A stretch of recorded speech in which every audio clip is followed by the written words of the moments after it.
Assalamualaikum warahmatullahi wabarakatuh. Waalaikumsalam. Sebelumnya, di sini kami akan mempresentasikan hasil kerja dari kelompok kami, yaitu mengenai Search Engine Marketing atau biasa disebut singkatannya itu SEM. Dengan anggota kelompok di sini ada saya sendiri, yaitu Riris Ariska, lalu ada Adi Prayudo, selanjutnya ada Selvi Rosmalina. Kita masuk ke pembahasan, yaitu mengenai pengertian SEM. SEM merupakan jenis pemasaran di internet untuk meningkatkan visibilitas website di halaman hasil search engine, terutama upaya berbayar dalam digital marketing. SEM merupakan hal yang populer karena hasilnya itu lebih cepat, terus juga lebih efektif. SEM memiliki fungsi dan tujuan yang sama dengan SEO, yaitu membuat website berada di posisi pertama ataupun teratas pada mesin pencari. Lalu di sini ada perbedaan yang mendasar antara SEM dan SEO. Pertama itu ada di biaya. SEO sifatnya alami atau gratis, sedangkan SEM berbayar, yaitu membayar perusahaan si search engine-nya ini.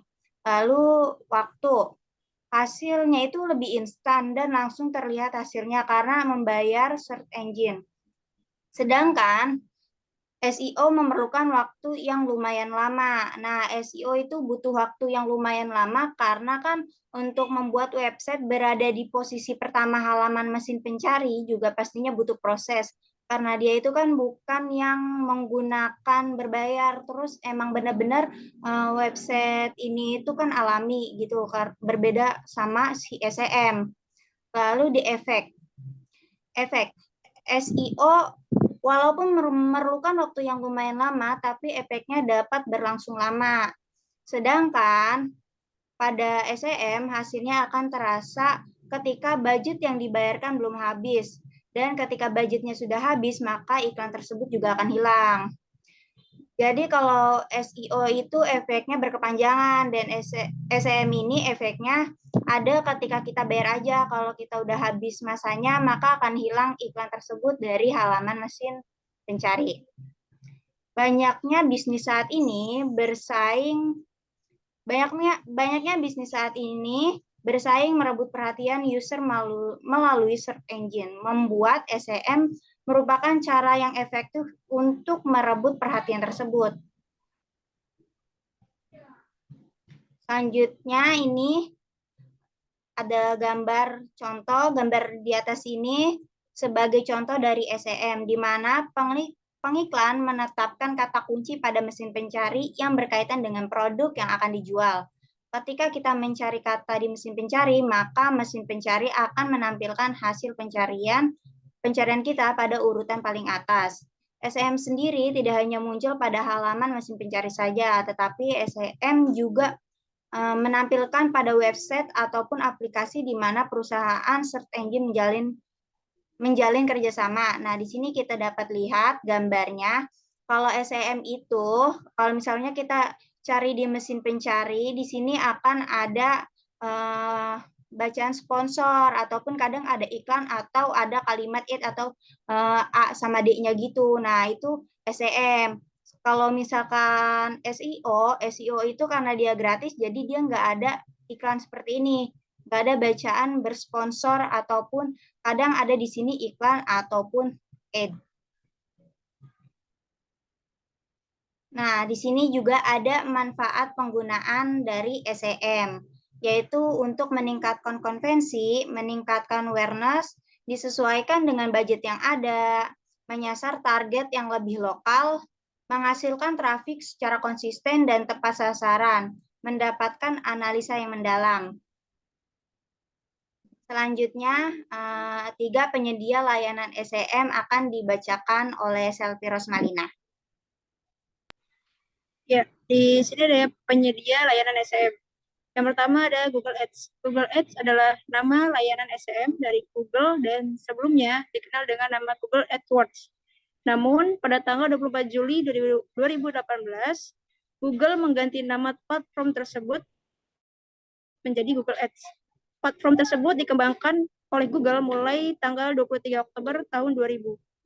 Menurut Internet Live Stats, hampir 7 miliar pencarian Google yang dilakukan dalam satu hari dan telah menguasai 78% pencarian melalui search engine di seluruh dunia. Dengan pasar search engine sebesar itu, Google Ads merupakan penyedia jasa SEM yang terbesar saat ini. Yang kedua yaitu Microsoft Advertising. Microsoft Advertising sebelumnya memiliki banyak nama, yaitu Bing Ads, Microsoft Ad Center, dan MSN Ad Center, dan merupakan mesin pencari 3 besar setelah Google dan Baidu. Layanan SEM pada Microsoft Advertising mencakup mesin pencari Bing, MSN, Yahoo, AOL dengan total pencarian mencapai 5 miliar dalam 1 bulan. Yang keempat adalah langkah dasar search engine marketing.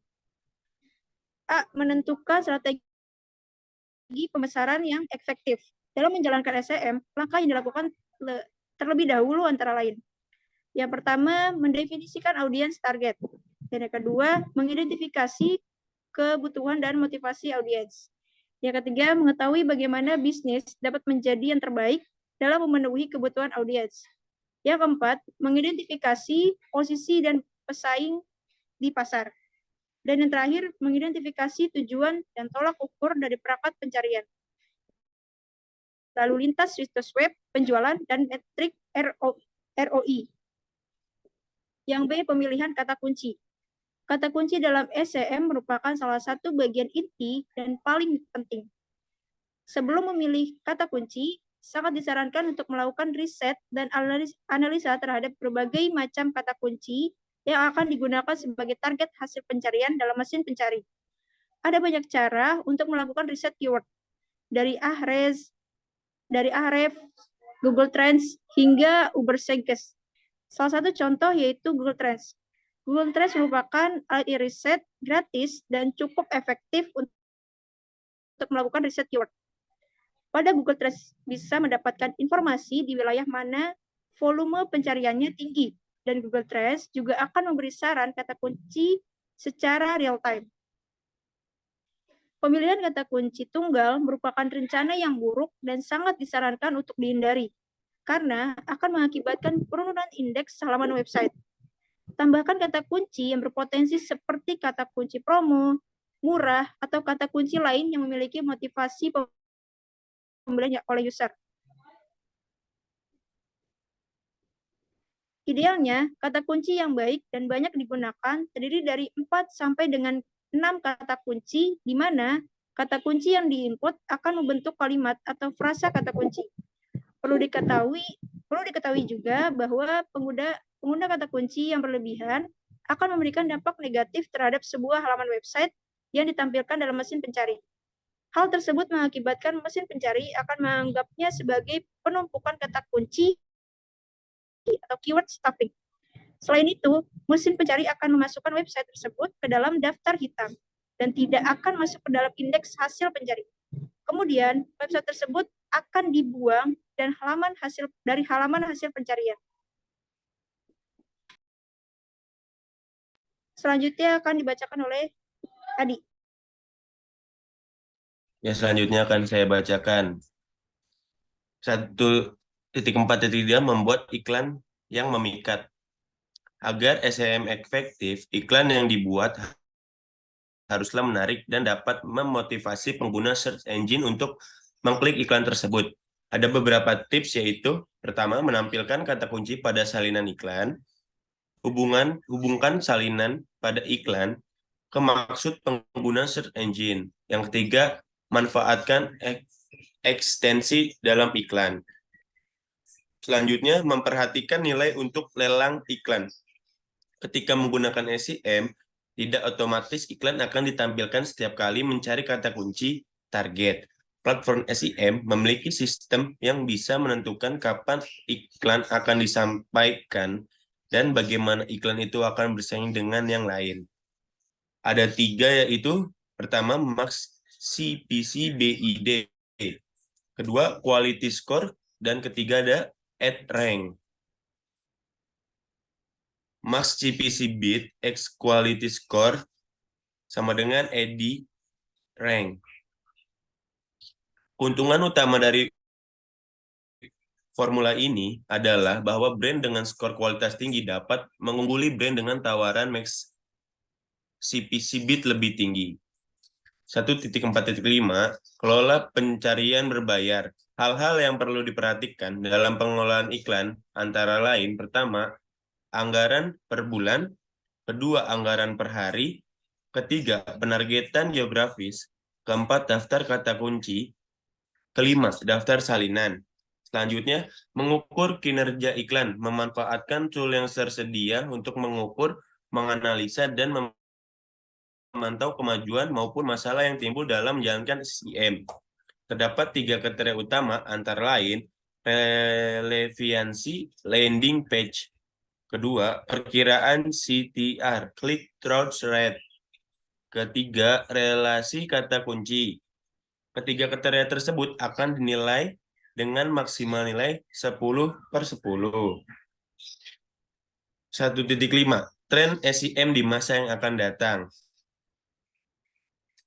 1.5.1 Pengembangan terhadap penargetan pelanggan. Banyak pengiklan yang sudah berpengalaman memikirkan bahwa strategi kata kunci terperinci tidak menarik lagi untuk melakukan promosi. Sedangkan sebaliknya, strategi periklanan pencarian bisa sukses apabila penargetan audiens bisa diintegrasikan. Ini berarti pesan iklan yang dibuat harus lebih dikhususkan dan disesuaikan dengan pengalaman pengguna serta memiliki strategi monetisiasi kepada target pelanggan. Selanjutnya, pencarian melalui suara terus diperbarui. Semakin populernya pencarian suara melalui smart speakers yang hari ini bisa dilakukan dari smartphone akan merubah cara pandang pengguna kata kunci, karena pengguna dapat melakukan permintaan menggunakan suara secara lengkap dan ditampilkan oleh mesin pencari, sehingga perlu riset lebih lanjut tentang penggunaan kata kunci pada pencarian yang dilakukan dengan suara untuk mendapatkan hasil yang baik. Di masa yang akan datang, perlu mempertimbangkan bagaimana SEM berjalan pada pencarian melalui suara seperti Google Home, Amazon Echo, atau pencarian melalui layar, Siri, Cortana, atau Google Assistant. Sekian, terima kasih.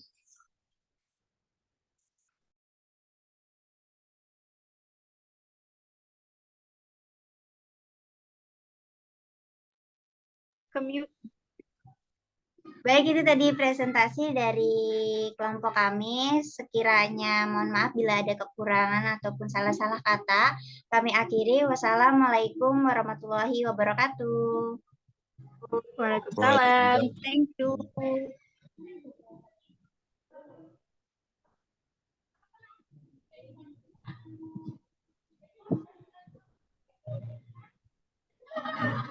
Tadi udah gue record kan ya? Matiin itu recordnya. Oh iya.